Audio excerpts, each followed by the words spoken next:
तो कैसे हैं आप सभी लोग। एक बार फिर से स्वागत है आपका हमारे YouTube channel study with Yogesh में।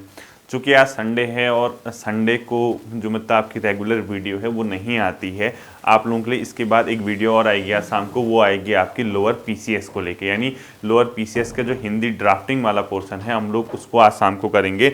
और आप लोगों से जैसे 5-6 दिन का, जैसे 7 दिनों के हफ्ते में एक वीक में अगर हम लोग 6 दिन क्लास करते हैं, टेलीग्राम पे वर्क करते हैं, तो बहुत ज़्यादा हेक्टिक होता ही होता है। मेरे लिए तो बहुत हेक्टिक हो जाता है कभी कभी, ठीक है।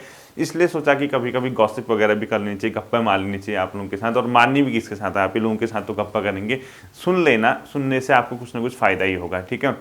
अभी देखिए, ऐसा जैसे अभी आदर्श आचार संहिता लग चुकी है, नए विज्ञापन तो अब अभी आएंगे नहीं आप लोगों के लिए। कई लोगों की जो क्वेरीज थी आरओ और एआरओ के एग्ज़ाम को लेके, देखिए होपफुली हम लोग उम्मीद करेंगे कि जैसे आचार संहिता खत्म होगी, पहला विज्ञापन उम्मीद है कि आयोग की ओर से आरओ एआरओ को आना चाहिए, ये उम्मीद कर सकते हैं हम, ठीक है। और आएगा भी, जहाँ तक मुझे लगता है कि आना चाहिए, आरओ एआरओ का ही पहला विज्ञापन आएगा। दूसरी चीज़, अभी जैसे आप लोगों की कंडीशंस हैं, यानी आप लोगों के पास एग्ज़ाम बहुत पड़े हुए हैं, यानी अलग अलग ग्रुप के छात्र हैं, अलग अलग एग्ज़ाम की तैयारी कर रहे हैं। और जो विज़न है, जो ड्रीम है आप लोगों का, जो सपना है, किसी न किसी एक एग्ज़ाम को निकालने का तो होगा ही होगा। हर किसी छात्र के कोई ना कोई मकसद होगा कि यार मुझे इस एग्ज़ाम को क्वालिफाई करना है और इस एग्ज़ाम को मैं निकालूंगा, ठीक है।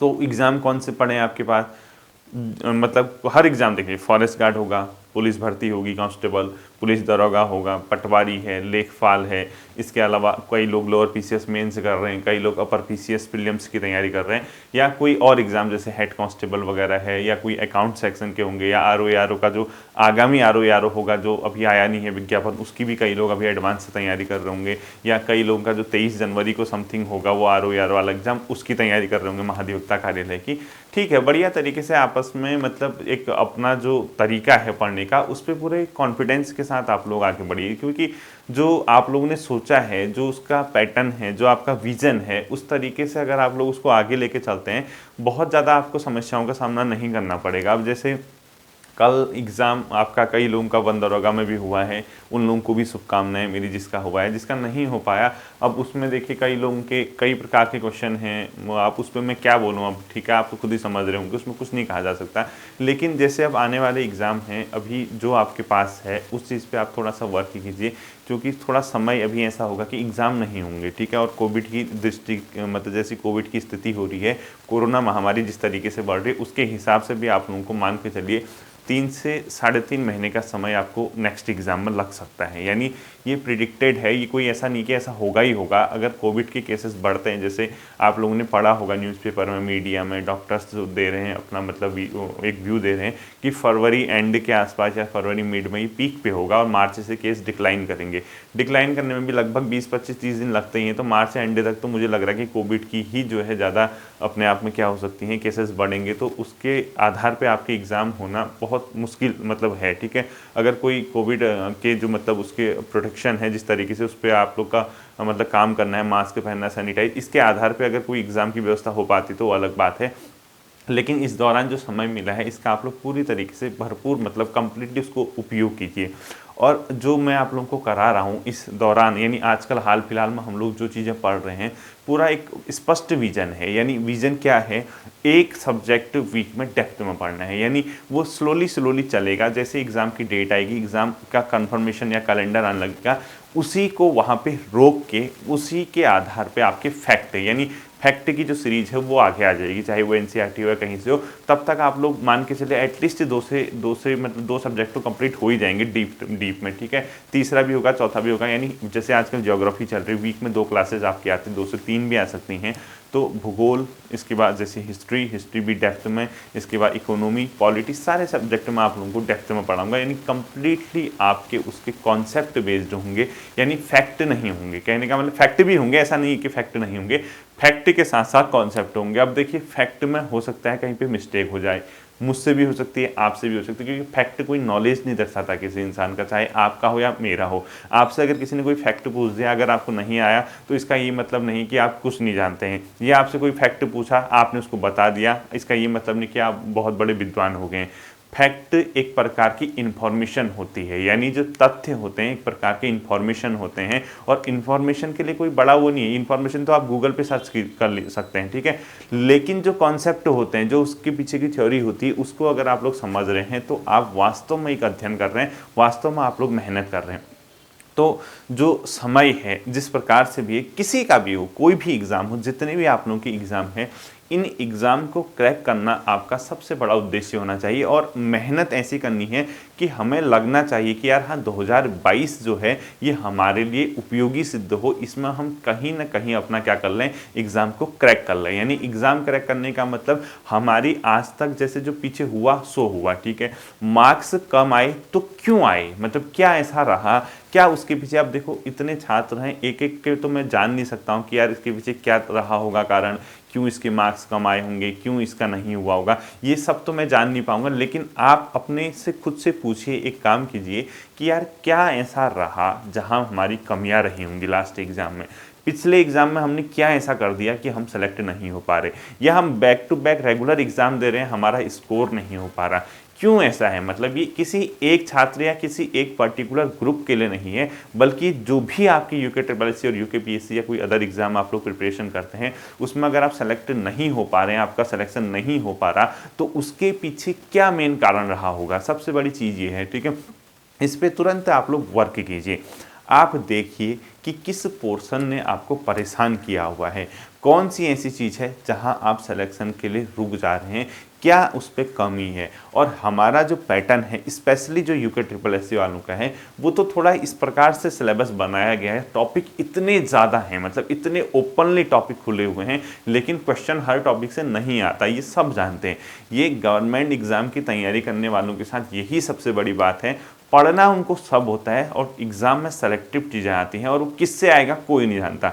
और जहाँ तक मेरी राय है, जहाँ तक मैं आप लोगों को सलाह देता हूँ, उसके आधार पे मेरा ये मानना है, जो चीज़ें दी गई हैं सिलेबस में, जो टॉपिक होते हैं, उस पर पकड़ बहुत मजबूत होनी चाहिए, क्योंकि मौका दोबारा नहीं मिलता। सबसे बड़ी गलती क्या है, जैसे हम लोग सोचें किसी टॉपिक को स्किप करके एग्जाम में चले जाएं, या किसी टॉपिक को नहीं कमांड है तो उसको छोड़ के एग्जाम देने चले जाएं, सभी लोग, ठीक है, कोई भी हो, फॉरेस्ट गार्ड हो, पुलिस हो, या पटवारी लेखपाल या वीडियो वीडियो हो चुका है, कुछ भी हो।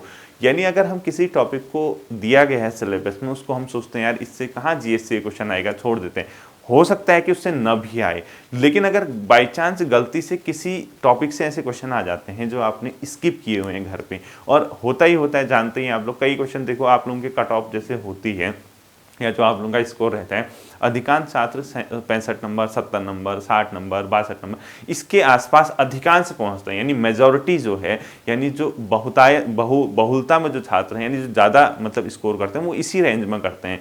तो उनको थोड़ा सा ये समझना है कि यार क्या ऐसा चक्कर है, क्या ऐसा हो रहा होगा कि हम लोगों का स्कोर जो है वो सही नहीं हो पा रहा, हम कहाँ पे वर्क कर रहे हैं, हमारी कमियां कहाँ हैं, हम कैसे इस चीज़ पे सुधार लाएं, कैसे इस चीज़ को हम लोग क्या कर सकें, क्रैक कर सकें एग्ज़ाम को।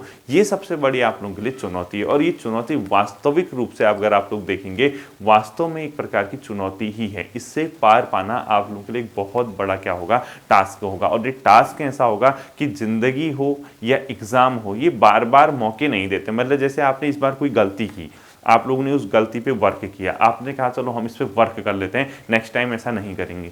तो जब आप नेक्स्ट टाइम एग्जाम देने जाओगे, जो गलती आपने पहले दोहराई थी, उससे रिलेटेड क्वेश्चन ही नहीं होगा, आपके पास एक नई गलती के लिए उसने रास्ता खोला होगा कि ये बच्चा इसमें गलती करे, आप कहोगे इस बार ये गलत हो गया। उसके बाद आप सोचोगे पिछले एग्जाम और ये एग्जाम, यहाँ 2 बार गलती हुई थी, इस गलती को नहीं दोहराएंगे और इस पे वर्क करके एग्जाम देने जाएंगे, वो तीसरी गलती के लिए आपके तैयार रहेगा कि ये बच्चा इस बार यहाँ गलती करे।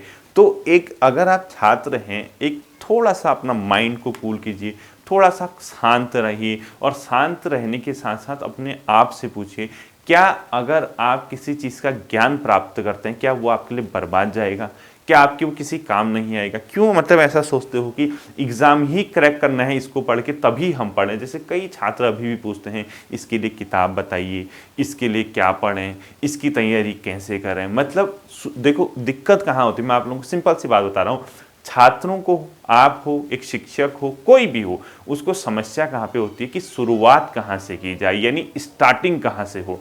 जब आपको स्टार्टिंग पता चल जाए, जब एक बार आप उस लय में ढल जाते हैं, जब आप तैयारी करने की सोचते हैं और आप लोगों ने उस मैटर को, उस कंटेंट को पकड़ लिया कि इस डायरेक्शन में हमें जाके यहाँ पे हमें सफलता मिल सकती है, तो वहाँ से आपको नॉन स्टॉप हो जाना चाहिए। आपको तब तक नहीं छोड़ना चाहिए जब तक आपका सिलेक्शन नहीं होता। और किताबों का जमावड़ा करना, किताबों को, बहुत सी किताबों को रख के तैयारी करना, ये कहीं से भी आपकी अच्छी स्ट्रेटजी नहीं कही जाएगी। यानी मैटर आपके पास सेलेक्टेड हो, चीज़ें आपके पास सेलेक्टेड हो, विज़न आपका क्लियर हो, आप ये जानें कि आपने किस एग्ज़ाम को हिट करना है।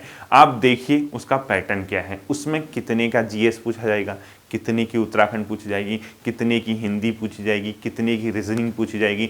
यानी अगर आप बहुत विद्वान होगे, बहुत अच्छा स्कोर आपने उत्तराखंड में कर दिया, या बहुत अच्छे आप पढ़ने वाले हैं, आपने जीएस में बहुत अच्छा कर दिया, या हिंदी बहुत स्ट्रांग है उसमें स्ट्रांग कर दिया, जब तक सिलेक्शन नहीं होगा, इस बात को ध्यान से सुनना, जब तक सिलेक्शन नहीं होगा तब तक आपका ज्ञान धरा का धरा रह जाएगा। क्योंकि ज्ञान अपनी जगह है, ठीक है, लेकिन ओवरऑल हमें क्या चाहिए, एक प्रकार से सिलेक्शन चाहिए, और हम पढ़ते उसी के लिए हैं। लेकिन मैं ये आपसे कहूँगा, अवेयर मैं बार बार करता हूँ, मैं आज भी कर रहा हूँ, मैं कल भी करूँगा, मैं भविष्य में भी आपको अवेयर करूँगा कि आपका सारा का सारा ज्ञान धरा का धरा रह जाएगा अगर आप सिलेक्शन नहीं ले पाते हैं। और उस सिलेक्शन लेने के लिए, वहाँ तक पहुँचने के लिए आपको एक फेज से गुजरना पड़ता है, एक समय से गुजरना पड़ता है, जहां आपको एक लॉन्ग टर्म पे 3 से 4 साल, 1.5 से 2 साल, 6 से 10 महीने, 8 महीने, 12 महीने, इस मतलब हर किसी की अपनी अपनी स्ट्रेटजी है, उसके अकॉर्डिंग प्रिपरेशन करनी पड़ती है। तो इस तैयारी के दौरान एक भी टॉपिक अगर आप स्किप करते हैं, यानी एक भी सेक्शन अगर आप स्किप करते हैं, गलती से उसी सेक्शन से क्वेश्चन आ जाए, तो आप लोगों का कुछ भी फायदा नहीं है अदर सेक्शन का पढ़ने का। मैंने कई छात्र ऐसे देखे, कई हजारों छात्रों के मैसेज आते हैं, कई लोगों को मैं रिप्लाई कर पाता हूँ, कई लोगों को रिप्लाई नहीं कर पाता हूँ, और ये रिप्लाई न कर पाना मेरी सबसे बड़ा, मैं सोचता हूँ कि ड्रॉबैक भी है, मैं नहीं कर पाता हूँ, लेकिन इसके लिए मैं कुछ नहीं कर सकता, मेरे पास कोई चारा नहीं है कि मैं इतने छात्रों के इंडिविजुअली रिप्लाई कर सकूँ, ये नामुमकिन ही समझ लीजिए आप लोग। और इसके लिए मैं हमेशा से कह रहा हूं कि आप लोग इसको मेरी कमजोरी मानिए या मेरी मजबूरी मानिए, इसमें मैं कुछ नहीं कर सकता हूं, ठीक है। तो क्योंकि अब बोलता रहूंगा, जैसे फ़ोन आएगा, सर इसकी तैयारी कैसे करें, अब मैं कैसे बताऊं, कितनी बार बताऊं इसकी तैयारी कैसे करें।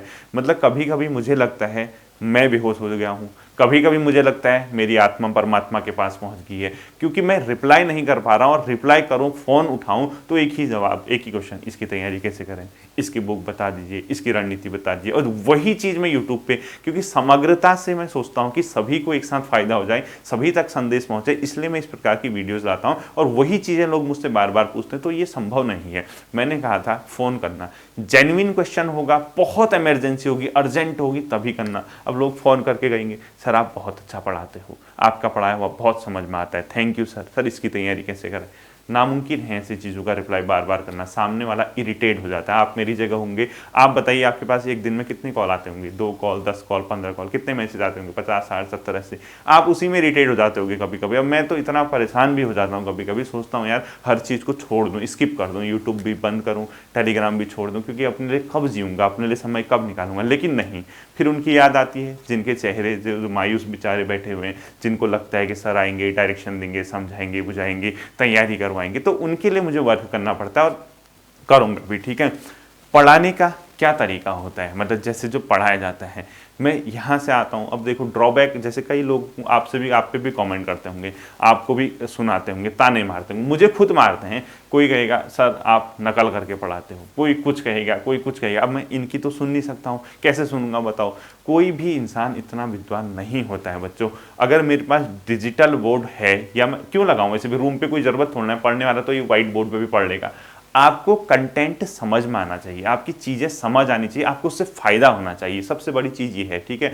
अब मैं यहाँ आके, मैं इधर आके पढ़ाऊँ, तो मुझे क्या पढ़ाना है, मेरी लिमिटेशंस क्या हैं, 30 से 40 मिनट, 40 से 45 मिनट। इस टाइम पे मुझे इतनी चीज़ें देनी पड़ती हैं, रेगुलर बोलना पड़ता है, तो एक एटलीस्ट फ्लो चार्ट तो होना चाहिए कि मैंने अगला टॉपिक क्या बोलना है, एक कुछ तो पता हो मुझे कि मैं अगला स्टेप क्या बोलूँगा। यानी अगर मैं कोई टॉपिक पढ़ाता हूँ तो मुझे फ्लो चार्ट बनाना पड़ेगा ना, कि मैंने जैसे सपोज मैंने कल आपको पढ़ाया, महाद्वीप पढ़ाया, मैंने जैसे क्या पढ़ाया आपको, ये हिमालय की उत्पत्ति पढ़ाई, या आपको मैंने संचरण पढ़ाए, मतलब जो मूवमेंट वगैरह थी प्लेट्स की।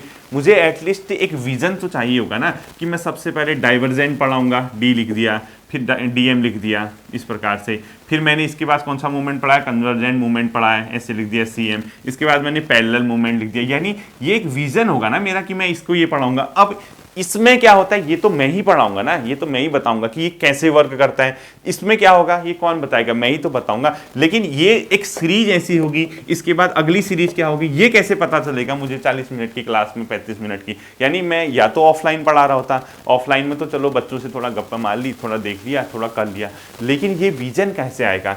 इसी विजन का एक फ्लो चार्ट बनाने के लिए मैं क्या करता हूँ, अपना जैसे जहाँ पे मैं पढ़ाता हूँ उसके सामने मैं क्या कर देता हूँ, फ्लो चार्ट लगा देता हूँ। फ्लो चार्ट का क्या फायदा होगा कि मुझे एटलीस्ट ये पता चल जाए कि हाँ मैंने क्या पढ़ाना है। अगर मैं बोलता रहूँ, अब टाइम की बाउंडेशन है, टाइम की लिमिटेशन है, और उस टाइम की लिमिटेशन में आपके टॉपिक कंप्लीट करने हैं। टॉपिक कंप्लीट करने के लिए अब जब मैं पढ़ाऊंगा, जब मैंने सपोज ये कंप्लीट कर दिया, ये समझा दिया, उसके बाद मुझे ये समझाना है, तो मुझे दिमाग में आना चाहिए ना कि मुझे अगला क्या समझाना है। फिर ये अब जैसे तीनों कंप्लीट हो गए, अब हेडिंग क्या डलवाऊं, क्या करूं, तो वो फ्लो चार्ट ही मेरा क्या होता है जो मैं चेक करता हूं कि ये फ्लो चार्ट क्या है, यानी अगला टॉपिक क्या पढ़ाना है। जैसे आप लोग हेडिंग डालते हैं ना, और इसके अंदर समझाना क्या है ये मैं जानता हूं, और आपको उसको गेन करना चाहिए। आपके लिए वो सबसे बढ़िया चीज़ है, और हम इसको इसी तरीके से पढ़ते हैं, इसको डेप्थ में ही पढ़ेंगे, ध्यान रखना है। यानी जब मैं आप लोगों के लिए इतना वर्क कर सकता हूँ, इतनी मेहनत मैं आपके लिए कर सकता हूँ, तो आपको भी इस मेहनत का रिस्पेक्ट करनी होगी। एक शिक्षक की आपको सम्मान करना होगा, क्योंकि वो आपके लिए सपने संजो रहा है, आपके लिए एक उम्मीद जगा रहा है, आपके लिए आगे बढ़ने का रास्ता तलाश रहा है, और वो रास्ता हमेशा तलाशेगा। ऐसा नहीं है कि ये आज है, ये कल है, या परसों है फिर बंद हो जाएगा, ऐसा नहीं होगा। बच्चों इतने टाइम से जुड़े हो, तो मैं आप लोगों से यही कहूँगा, जो आपका अपना विजन है उसको स्पष्ट रखिए। आप सिर्फ और सिर्फ अपनी कमियों पे काम कीजिए। आपकी कमियां कहाँ हैं, आपका कौन सा क्षेत्र कमज़ोर पड़ा है, और जो ये समय मिला है ना, इसमें इसका भरपूर प्रयोग कीजिए। अपने ज्ञान को बहुत ज़्यादा अच्छे से आप लोग आगे लेके चलिए। जो कमियां हैं, जो फालतू की चीज़ें हैं, जो अनावश्यक चीज़ें हैं, उसको मत पढ़िए, उससे कुछ फ़ायदा नहीं होता। लेकिन जैसे अगर आपको किसी सब्जेक्ट पे कमांड पड़ गई, आपने 6 महीने 1 साल मेहनत की, आप गारंटी के साथ समझना ज़िंदगी में किसी भी पॉइंट पे आके मात नहीं खाओगे। यानी आपको ऐसा लगेगा कि यार एजुकेशन या शिक्षा या ज्ञान जो हम गेन कर रहे हैं, आप कहीं से भी गेन कीजिए, लेकिन आप गेन कीजिए बस। आपके लिए ये बंदा कभी ये नहीं कहेगा कि आप कोचिंग संस्थान मत जाइए। मैं उन सभी कोचिंग संस्थानों का आदर करता हूँ, उन सभी कोचिंग संस्थानों का सम्मान करता हूँ, और उन कोचिंग संस्थानों के से आपसे कहना चाहूँगा कि आपको ज्वाइन करना चाहिए। यानी जो अफोर्ड कर सकता है, जो गेन कर सकता है, उनको कोचिंग संस्थानों में जाना चाहिए, उनसे पढ़ना चाहिए। और वो भी अध्यापक हैं, उनकी रिस्पेक्ट कीजिए। वो कोई बेवकूफ़ नहीं है कोचिंग संस्थान वाले जो आपको पढ़ा रहे हैं, वो भी अपनी तप से, अपनी तपस्या से किसी शिक्षक बने हैं और आपको पढ़ा रहे हैं, आपको सिखा रहे हैं। अगर आपको सिखा रहे हैं, आप सीख रहे हैं, तो इज्जत कीजिए, उनका सम्मान कीजिए। और कोचिंग संस्थान वाले जो ये कहते हैं ना, आप लोग, कई लोग कहते हैं कोचिंग वाले लूट रहे हैं, ये कर रहे हैं, बच्चों ऐसा नहीं होता है। हर किसी की सरकारी नौकरी नहीं लगती, हर कोई नहीं जानता कि वो कहाँ जाएगा। उसके भी बीवी हैं, उसके भी बच्चे हैं, उसका भी परिवार है, उसके माता पिता हैं। वो किससे पालेगा बताओ अपने परिवार वालों को? खुद ही सोचो ना। अगर आपको कुछ दे के, यानी कुछ पैसा दे के अगर आपको शिक्षा मिल रही है, तो इसमें कोई बुराई नहीं है। उसका परिवार पलेगा, उसका जो सेटअप है, उस पर जो वर्क कर रहे हैं उनको रोजगार मिलेगा, आप लोगों को ज्ञान मिलेगा। इकोनॉमी ऐसे ही चलती है, इसी को चक्र बोलते हैं, इसी को इकोनॉमिकल साइकिल बोलते हैं, कि आप लोगों ने पेड किया, उसने सर्विस दी। तो जितने भी कोचिंग संस्थान हैं, जो भी जहाँ भी पढ़ते हैं, उनकी रिस्पेक्ट कीजिए, उनका आदर कीजिए, और उनको अनावश्यक टिप्पणी मत कीजिए। साथ ही साथ जितने भी यूट्यूब पे आप लोगों को शिक्षा दे रहे हैं, पढ़ा रहे हैं, उनका भी आदर कीजिए, उनका भी सम्मान कीजिए। अगर आपको कोई गाली देता है यूट्यूब पे आके, आपको अनावश्यक चीज़ें बोलता है, तब तो आप मत कीजिए। लेकिन अगर आपको शिक्षा दे रहा है, आपको ज्ञान दे रहा है, तो इसमें बुराई क्या है? आप सोर्स पकड़िए कहीं से भी। मैंने कभी नहीं कहा कि आप यहाँ आके पढ़िए, आपको जहाँ से समझ में आता है मैं आपका पेट थपथपाऊंगा। मैं उसी, आप मुझे नाम बता दो, मुझे यहाँ से समझ में आता है, मैं आपको पेट थपथपाऊंगा कि आप पढ़िए। मैं किसी से, मेरी जो भी कोशिश होगी, मैं उससे ये कह दूंगा कि इसको फ्री में प्रोवाइड करा दीजिए, या इसको फ्री नहीं कराते तो मिनिमम कॉस्ट पे करा दीजिए, गरीब बच्चा है। लेकिन आपको सफल होना है, आपको सफलता को क्या करना है? प्राप्त करना है। ठीक है। इसके बाद कुछ बातें और आप लोगों से मैं कहूँगा। देखिए, इसके बाद कुछ बातें आती हैं, ये तो सामान्य बातें थी। ठीक है। अब आपके लिए क्या है? अब आपके लिए एक ऐसा समय है, जैसे रिलैक्सेशन का मतलब, रिलैक्सेशन का मतलब बाहर ज़्यादा हलचल नहीं होनी फिलहाल, ठीक है, चाहे सरकार के स्तर पे या किसी के स्तर पे भी हो। आप इस दौरान तपिए, आप अपनी तपस्या को पीक पे पहुंचाइए। आप ऐसे बन जाइए, ऐसे बन जाइए, ऐसे बन जाइए कि कोई भी एग्जाम निकालने में आपको कोई भी कठिनाई न हो। और इसके लिए सिंपल सा फॉर्मूला है, बहुत सिंपल सा। विजन स्पष्ट करो। क्या आपका टारगेट वनडे एग्जाम है, ओनली ऑन वनडे एग्जाम है, यूके ट्रिपल एस सी है, यूके पीएससी है, यूके पीएससी तो वनडे नहीं कराता, वो अलग अलग स्टेप में कराता है, या यूपी ट्रिपल एस सी है, या आपका कोई सेंटर का एग्जाम है वनडे का। सबसे पहले अपना विजन स्पष्ट कीजिए, आपको कहाँ जाना है, क्योंकि बिना लक्ष्य के निशाना किस पे लगाओगे? जब लक्ष्य ही नहीं है, निशाना किस पे लगाओगे? मुझे ये बताओ। जब तक आपका लक्ष्य नहीं होगा तब तक आप निशाना नहीं लगा सकते हैं, आप निशाना लगाने में चूक जाएंगे, हमेशा इस बात को ध्यान रखना। अब होता क्या है, जैसे आप लोग तैयारी कर रहे हैं, आपको जब तक विजन का पता नहीं है तो इस विजन के बिना, इस तैयारी के बिना आपका कुछ नहीं हो सकता। आप बहुत ज़्यादा समस्याओं का सामना कर सकते हैं। ध्यान से सुनना, ठीक है।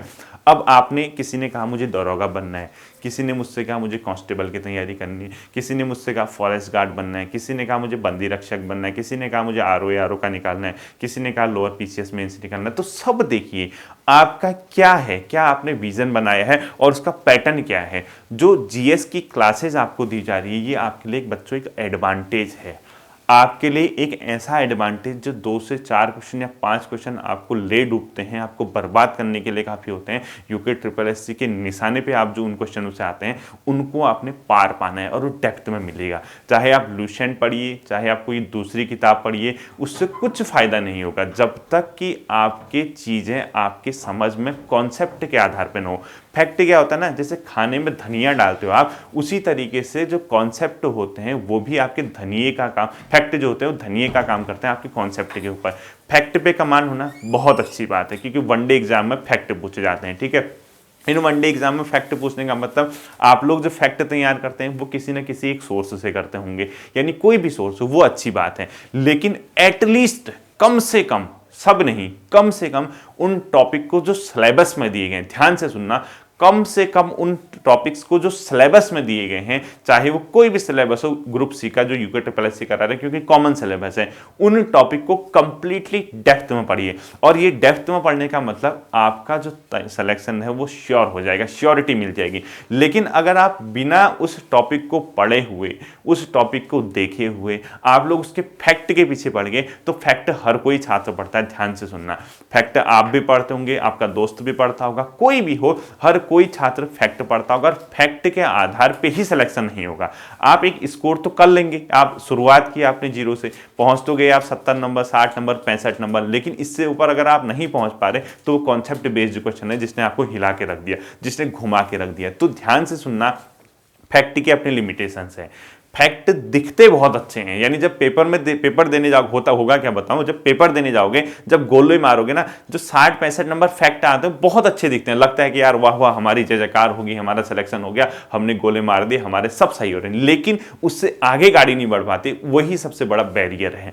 यानी कोई भी पेपर सेट होता है उसका एक मानक होता है कि यार 45% ऐसे क्वेश्चन डालो जो हर छात्र को आ जाए, और अधिकांश लोग उसी 45% के आसपास इर्द गिर्द घूमते हैं कि यार हमें 45% वाला जो पोर्शन है उनको समझ नहीं आ पाता, वो उन्हीं फैक्ट को बार बार क्या करते हैं, देखते रहते हैं और उसी के पर काम करते रहते हैं। लेकिन वो ये नहीं समझ पाते जो 45% के बाद जो 25% 30% है, उसके बाद का जो बैरियर है, जिसको पार पाना सबसे बड़ी चुनौती है, सबसे बड़ी कठिनाई है, उसको वो काम ही नहीं करते हैं, उस पर वो वर्क ही नहीं करते हैं। तो कम से कम इतना पोर्शन जो आपके सिलेबस में है, जो आपके जीएस में है, जो आपके रीजनिंग में है, जो आपका उत्तराखंड में है, आपके कंप्यूटर में है, या आपके जो करंट अफेयर तो चलो आप पढ़ते रहते होंगे, इतना पोर्शन कंप्लीट डेप्थ में पढ़ो। फॉरेस्ट गार्ड भी, बंदी रक्षक भी, पटवारी भी, लेखपाल भी, दरोगा भी, या कोई अदर ग्रुप सी वाला, जितना दिया गया है उसको एटलीस्ट डेप्थ में पढ़िए। और सोर्स की परेशानी मत लीजिए। सोर्स के लिए देखो होता क्या है, एनसीईआरटी क्वेश्चन हमेशा से पूछे जाते हैं,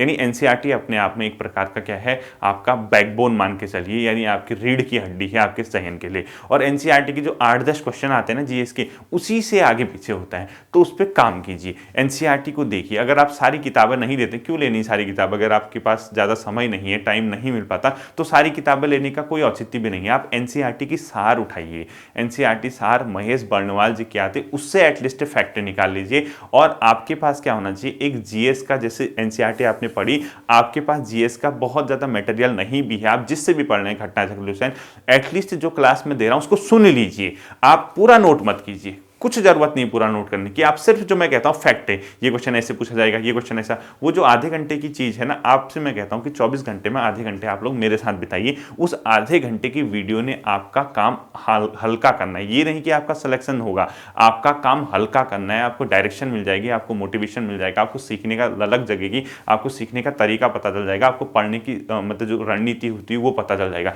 वो आपके वर्क को हल्का करेगा। इसके लिए कितना काम किया जा रहा है, यहाँ भूगोल डेप्थ बढ़ाई जा रही है, टेलीग्राम जो चैनल है, टेलीग्राम जो ग्रुप है, उस पर वॉइस मैसेज भेजा जा रहा है, पॉलिटी का 2 सब्जेक्ट ऐसे तैयार किए जा रहे हैं, ठीक है। उसके बाद जैसे ये कंप्लीट होंगे, यहाँ दूसरा सब्जेक्ट चलेगा, वहाँ वॉइस दूसरी चलेगी, 4 सब्जेक्ट डीप में इस तरीके से पढ़ोगे कि कोई चांसेस नहीं है कि आपका जीएस का क्वेश्चन गलत हो सके, ठीक है। जीएसई पे इसलिए सिर्फ फोकस किया जा रहा है क्योंकि जीएस ही सिलेक्शन के लिए उत्तरदायी होती है। हिंदी आती है, हिंदी की बात बार बार कहता हूँ बच्चों, हिंदी को बहुत बेसिक से पढ़िए, बहुत जड़ से पढ़िए, और वो हिंदी आपकी क्या करेगी, अपने आप में बहुत ज़्यादा कारगर सिद्ध होगी आपके सिलेक्शन के लिए। पूरा हिंदी का सिलेबस खोलिए, एक हफ्ते में एक ही टॉपिक तैयार कीजिए, ज़्यादा नहीं करना है, उसके एमसीक्यू लगाइए। हिंदी के जैसे आप लोग पढ़ते हैं, हिंदी का कोई भी टॉपिक पढ़ा, तुरंत गूगल करके उसके देखिए कि इसके वन लाइनर क्या होंगे, इसके एमसीक्यू क्या होंगे, इसके बहुविकल्पी क्या होंगे, इसके प्रीवियस ईयर में क्या क्वेश्चन आए हैं, इसका सोर्स और क्या हो सकता है। या इस प्रकार से जब एक हफ्ते में एक टॉपिक पे काम करोगे, तब जाके हिंदी धीरे धीरे धीरे आपके आप में क्या आएगी, रूटीन में आएगी। और तीसरा पोर्शन है उत्तराखंड। उत्तराखंड नए बच्चों के लिए बहुत जरूरी है, नए जो छात्र पहली बार तैयारी कर रहे हैं उनके लिए उत्तराखंड सब कुछ है, लेकिन जो ऑलरेडी बहुत लंबे समय से तैयारी कर चुके हैं उनको उत्तराखंड में उतना समय नहीं देना है, क्योंकि सारी चीजें आपकी जो है जब तक सिलेक्शन नहीं होता है धरी की धरी रह जाती हैं, ठीक है।